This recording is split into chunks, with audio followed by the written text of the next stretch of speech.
இதற்கு விசாரிக்க வேண்டும். அனைத்து உணர்ந்தவள் ஆத்திரப்படும்படி ஏதும் கேட்க மாட்டா என்பது எமக்கு தெரியும். பிள்ளைகள் வளர்ந்து ஆளாகிவிட்டால் பெற்றோர்களுக்கு கஷ்டப்பட்டவர்கள் தான்.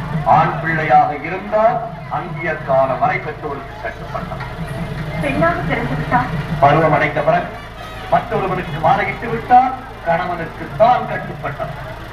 மற்றொருவருக்கு மாறிவிட்டது பெற்றவர்களை அந்த பெண் மறந்துவிட வேண்டியிருக்கிறார். சுற்றி வளைத்து நீ எங்கு வருகிறாய் என்று எமக்கு புரிகிறது.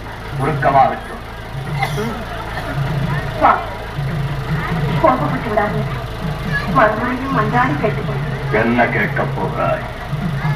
என் தந்தை நடத்தும் யாகத்திற்கு சென்று வர வேண்டும் என்று மனசிட்டோம். உத்தரவு கொடுப்பீர்களா? உன்னை அவமானப்படுத்த வேண்டும் என்பதற்காகவே எனக்கு அழைத்து விடுக்காமல் யாகத்தை தொடங்கி இருக்கிறான். எனக்கு வழக்கமாக சேர வேண்டிய அவிர்வாதத்தில் தரவழைக்கிறான். அப்படிப்பட்ட கொடியவன் நடத்தும் யாகத்திற்கு நீ செல்வதா? நீ தந்தையாக இருப்பதா? அவன் தனரை மறைப்பதா? அதற்கு நான் உத்தரவு தருவதா?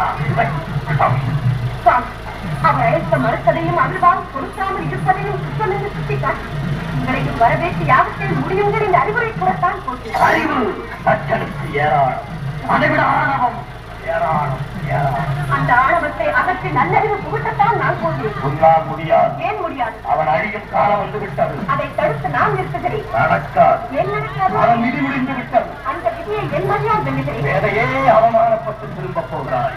இல்லை, என் தந்தை ஈசனுக்கு விரோதி என்ன என்ற அளவுக்கு அவர் மனதை மாற்றிவிட்டு